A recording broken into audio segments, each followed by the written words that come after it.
What is going on, YouTube? Welcome back to Fireside Rangers. I'm your host, Eric Wilson. Today, joined by my co-hosts, Colin Alcaves and Will Cohen. There's no pizza today. Will's finally back. He's out of timeout. We gave him a slap on the wrist for eating an entire pizza at 9 a.m. on the channel. Dude, He's I was back. hungry. It was an extra large. Come on, you can understand. He's full now. We're going to get right back on into it. Today, we are talking about JJ Peterka. Now, I don't want to say blockbuster signing. I don't want to say blockbuster trade because it could be either of the two. He's a restricted free agent. If the Rangers want to sign him, we'd have to offer sheet him. If we want to trade for his rights, it's going to cost a lot. So there's a couple options we can do here, but this is a player that we think the Rangers should potentially look into acquiring this offseason. So we're going to get right on into that, what that would look like and how likely we think it is to happen. So before we get on into it, make sure you guys like, subscribe, ring that bell so you miss notification. Be sure to leave your thoughts down in that comment section below. And be sure to follow us on all of our social media platforms at Fireside Rangers. But, Will, I'll start with you. How you doing? I'm doing good today. I'm, happy to be talking about the Rangers again and Peterka. This offseason feels like it's not moving slow, but it kind of feels like it is. Maybe that's just because the NHL, the Stanley Cup Finals don't start until tomorrow, but it just feels like the offseason's moving a little bit too slow. Yeah, well, I mean, we've been in the offseason for a while now. The season ain't even over yet for the league, so we still got some time before a lot of things really start happening. But, Colin, my friend, what's up with you? Same old New Jersey, same team, ready to rock and roll with this episode today. I like it. I like the new Jersey, the new Shesterkin one. I got to get myself one of those. But, yeah, I guess I'll start. JJ Peterka, he's coming off of his rookie contract, and he had a pretty impressive rookie contract at that. I know, Will, we were looking through some of the stats a little bit before we got started. So I'll let you're the stat guy for the episode. I'm just going to say right off the bat, very impressive rookie contract from this guy. Break it down for us. Tell me the number. All right. Well, I had the number from this year. I didn't do his entire career yet, but 238 games played, 67 goals, 83 assists, and 150 points for JJ Peterka. He is now 23 years old, and he'll turn 24 in January. So he's a young guy, and he has excelled on his rookie contract.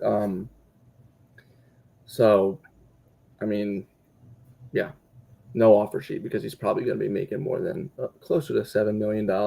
So that would be a lot. So no offer sheet on the table.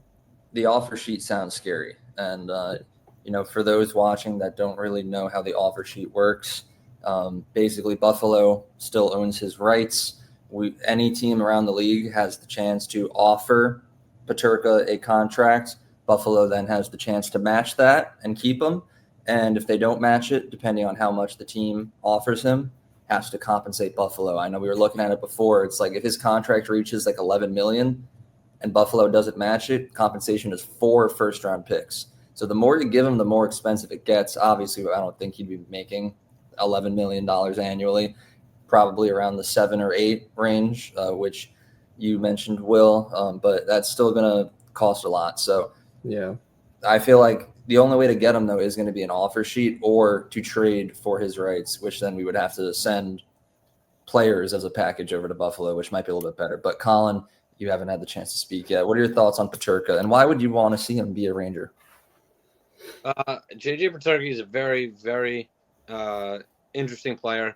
He's 6 foot, 190. He has a little bit of size to him. He's a very fast guy. 23 years old. He's young. He fits the timetable of kind of the next wave of Rangers coming up with the Othmans and the Pros and everything like that in the last years. 68 points last year. Obviously, each season he's played, he's only gotten better on a pretty bad Buffalo side, I add. I mean, they've been historically bad for how long now? I think they still have more series wins than the Maple Leaf stuff, but that's besides the point. Rated second in wins. But, yeah, no, I mean, he's a player that any team would love to add. We almost made the move for him mid-season.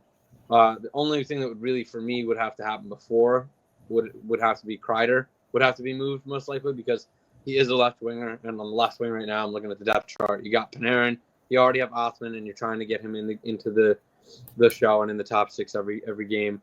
So if you sign Peterka and you don't move anybody, you're not sending Kreider down and you're not sending Panarin down. The only other player that makes sense would maybe be Brodzinski, but then you're burying Othman on the fourth line, which doesn't benefit him at all. So, in my opinion, if you're going to make this move, you have to be willing to move Chris Kreider.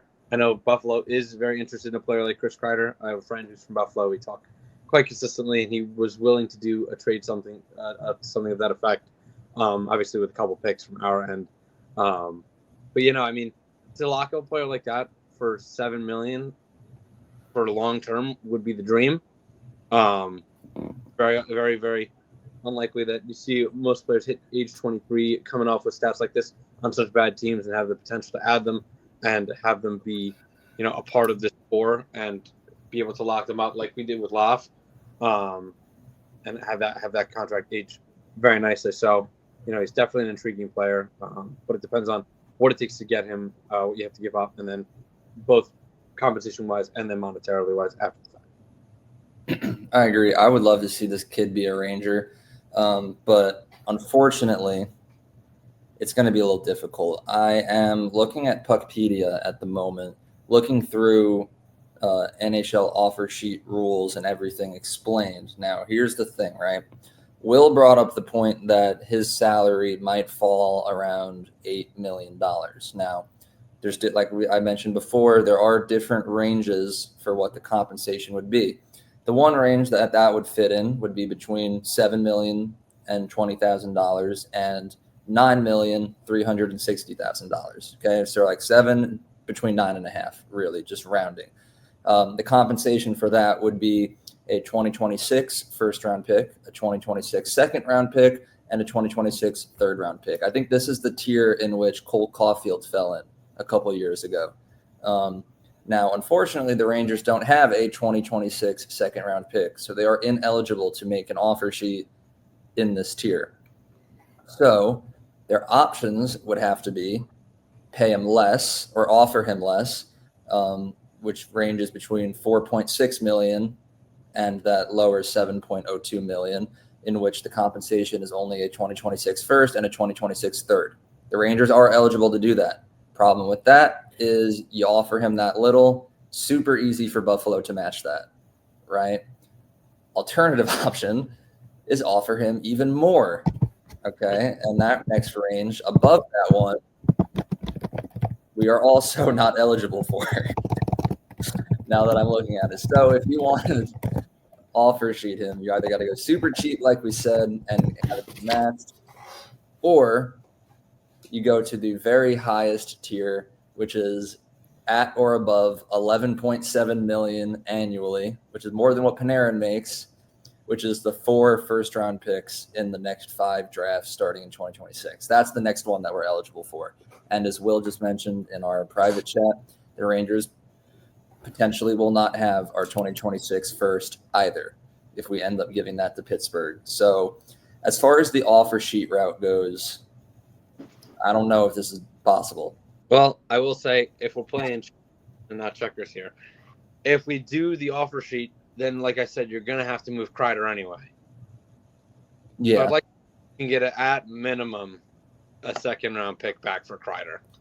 That's true. I mean, it would all depend on what the return would be. Fairly team-friendly deal. He's a couple years removed from, back-to-back 40-goal seasons. But, that's something you have to pay attention to, on top of the fact that, if that was the plan, was to do the offer sheet, then obviously we just give Pittsburgh our first this year, keep the first for next year, so that way we have the capabilities to do so. While I do think that a trade for his rights is definitely more likely, because you're not going to – I mean, you'll definitely give up less value in just trading for his rights.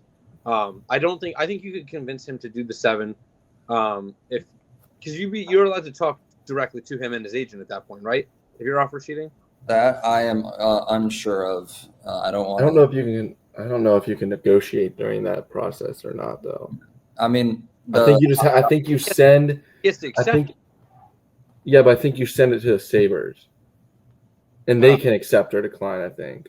I thought he has to accept first, and then they have the opportunity to match. So he would have to say, "Oh, right." Right. negotiations there between him, his agent, and the team trying to do the offer Mhm. sheet. I do have to say, though, hey, I'm planning on offer sheeting. So that has to be known. You can't just negotiate behind closed doors. Yeah. I believe that's my understanding of it. But And the highest annual salary that the Rangers could offer Peterka without going all the way up to that 11.7 million would be $7,020,113. I think that you could get him for $7 million. I think that if you give him some stability there, you give him the years to bring that AAV down. I think you could easily get him at $7 million. I think you've seen players like Byfield sign for a little bit more. You saw Lafreniere on a similar deal. I don't think it's unheard of to get to sign him to a deal like that, especially if you give him that that term. That's going to be the biggest part. But also, I think the idea of playing on a competitor, something he hasn't done in his 3 years in the league. I mean, yeah, they maybe fought for a wild card spot down the stretch, but I know people are like, "Oh, the Rangers missed the playoffs and not competitors." Let's be real. Like, it was a down year. We're going to be back. To think that we'll miss the playoffs again next year is delusional. And if it happens, you can come back here and absolutely clown me for it. But I would be shocked. I'd put my life savings on the fact that we will be back in the playoffs with Mike Sullivan behind the bench, some real pedigree back there, and everybody just kind of had a down year. They're going to bounce back. They're going to be a good team again. There's no reason that they can't be. Obviously, they got a couple things they got to work on, and Peterka would just be one piece of that. I think that it would be intriguing for him to perhaps leave not a bunch of money on the table, because $7 million I'd be willing to give him a 7x7. Yeah, but now we can make that offer, but then Buffalo can also just match it, and then they win, right? They kind of have the upper hand in the negotiations here. That's why I said personally I'd lean towards trading for his rights. Yeah. Which would involve Kreider going back to make the money work. They'd have to do it because think about it. You're trading basically Kreider's salary. They get an experienced player. They get a leader. Not that I want to get rid of Kreider. Love Kreider. But you get rid of Kreider for Peterka. Obviously, you throw in let's see what picks we have down the line. You throw in a second or we have this year's second and a third. We have next year's third. We have 2 4ths, 2 6. We have a lot of picks this year, not in the first round. You could definitely add some sweeteners in there with Kreider to make this deal feasible for both teams. And then you basically just replace Kreider with a 23-year-old version of him. I know Peterka doesn't score goals at the same rate, but he's nearly a point-per-game player last year, 68 points, 77 games, 27 goals, 41 assists. So you can set it up, and he can bury it. And that's on a bad team. You put him on a good team with some real talent around. You put him with a JT Miller or Mika Zibanejad. You got Perreault on the other side. I mean, you got real potential here to build a core that could go for a very long time between Perreault, Lafreniere, Coolie, Othman, Peterka, and your wings are set. Your wings are set for life at that point. You got good young wingers, and then your centers. I mean, obviously, we have Trocheck, we have Miller, who are both very serviceable centers. Zibanejad at your 3C. I know the money isn't very, very nice, but that's a very, very solid team you're looking at right there. Down the middle is clean. They all win faceoffs, and then you have young right wingers and young left wingers outside of Panarin to get the job done. And your fourth line, for me, in my opinion, when they're fully healthy, when Edstrom is playing, I think they were last year one of the better units in terms of fourth lines. I don't know. If it was up to me, I'd definitely do that move. And then, like I said, focus on trying to get that defense squared up. That's a team that I think it could be for a cup. All right, no, I agree. I ranted a lot about just explaining how the offer sheets work and how the logistics would work, cranking the numbers. But the whole point of me doing that is to also agree that if we're going to go after Peterka, you might as well just trade for his rights. Maybe do like a little sign and trade deal with Buffalo, give them Kreider, give them some picks, maybe some prospects, rather than just putting all your eggs in one basket, trying to just offer sheet. I mean, I feel like it's too risky. And the math, the numbers, they're not making sense for it to be a valid reason. But that's the way I look at it, is if you want this guy, trade for his rights and then succeed. But Will, you haven't talked in a while. Do you have any extra thoughts before we start to wrap things up? The only thing I worry about obviously there's no word on if the Rangers are, I don't know about the rumors or anything. I really haven't been on, Twitter much this summer. But the only thing that would worry me is the money, because the Rangers have glaring holes. I mean, throughout their roster, their defense needs to be revamped again. Keandre Miller's an RFA. Are you going to give him money? Are you not? Obviously, Will Cooley's an RFA. You have to pay him. So there's a lot of components that go into this. But I think JJ Peterka, like Colin said, you're set for life with having wingers like him, Othman, Lafreniere, Perot for the next however many years. I mean, they're all young. But I think if you were trading for Peterka's RFA rights, I think you would have to include a young NHLer, rostered NHLer, along with a veteran. And I feel like one of those four would have to go back to Buffalo.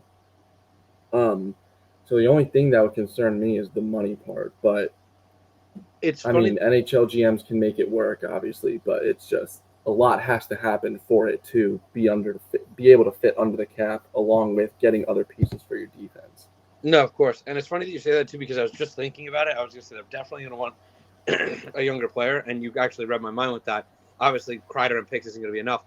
So I'm going to throw a name out there, and I don't know if this is going to turn the tides for you on whether they would accept it or not, but I think a guy like Brett Berard is a player that they would be very interested in, who, in my opinion, looking at the lines, I love him. He's got a nonstop motor, but if he's the piece that gets this deal done, I'm not going to say no.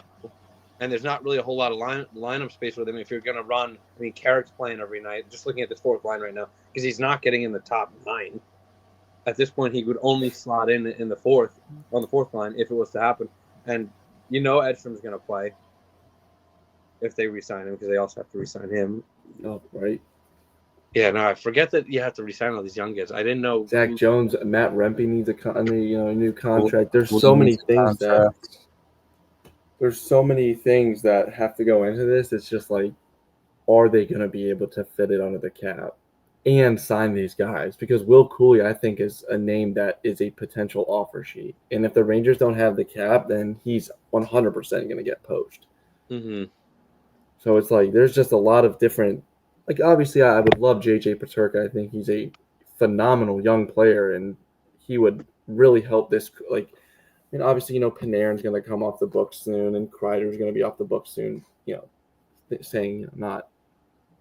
But that would really create a core after this current core that can keep you in that playoff contention, that Stanley Cup contention for years after, your superstars have left. All your young stars are now having their time to shine. But the only thing that worries me is the money in the cap space that would have to you'd have to think about with Coolie and Rempe and Edstrom and Keandre Miller if you do re-sign him and guys like those. So, yeah. And Gabe Perreault in 2 years or 2 years.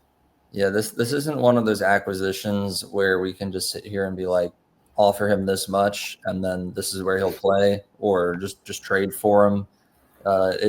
It's not going to be easy. As much as I think all three of us agree he'd be a great acquisition for the team, but it's a little bit more complicated than that. It's getting the thing done. But I've seen Chris Drury complete surgical work to acquire Patrick Kane at one point. So I feel like if he could pull that off back then, he'll think of something here. I feel like, love or hate Drury, he's made some phenomenal moves. He's made some bad moves as well. If he wants a player, he will always find a way to get them. So I'm sitting here. I have one more thing that we can. One more thing. Because I know we said obviously to make the money work, it's going to be tough. I'm not going to lie; it's going to be a difficult thing to do. But you move Kreider, which we've said he would probably be the most likely guy going back. Because he wanted a little more experience. He's got that experience. He's got that leadership. He plays left wing, so it's not a war. And then maybe you could send Berard, but maybe you also throw in Juuso Parson and you get him out of here. That's another 1.25 off the books. You get rid of Kreider and Parson, that's 7.75 off the books right there, not counting Berard's money. And then you sign Peterka to the 7, then you're left in the same situation with the same amount of money you have right to go and sign the guys you have to sign anyway. So you get younger. You wouldn't even need to throw that much in because Kreider makes 6.5. I don't know exactly off the top of my head how much Berard's making, but I feel like the two of them combined should be 7 right then and there. 100%. Right. Parsons is going to play for us next year, and he's only 24. He can play center and left wing. He's another young player that they might be interested in a project that they might take, a liking to. And that would also clear a little bit more money off the books for us. So I figured that was also an option. But you're right. No, you're right. Like, if you can throw more in, get more money off the books, keep doing it. I'm just saying, like, let's just say Buffalo doesn't want him. Like, that's fine. We don't even need to add him. But it would be also handy to. I think if you really want to rebuild this team the right way, what you have to do is you have to move Kreider and then focus on signing the young players you have to sign, and then put the money towards the defense. But I think you just don't see a player like Peterka become available all too often. I think it'd be silly not to kick the tires and see what's possible, what isn't possible, if they can get it done. And obviously, like you said, if Jory's interested in the player, he'll do his best. Oh, there I go. To make that happen. But and we know he's interested. We came super close to getting him last trade deadline. Yeah. So we know Jury was interested in the past. Let's see if he still is. But until then, we will be back soon with some more Rangers content. If you guys did enjoy, be sure to smash that like button, drop your comments down in that comment section below, and be sure to follow us on social media platforms at Fireside Rangers. But most importantly, see you guys tomorrow. And let's go Rangers.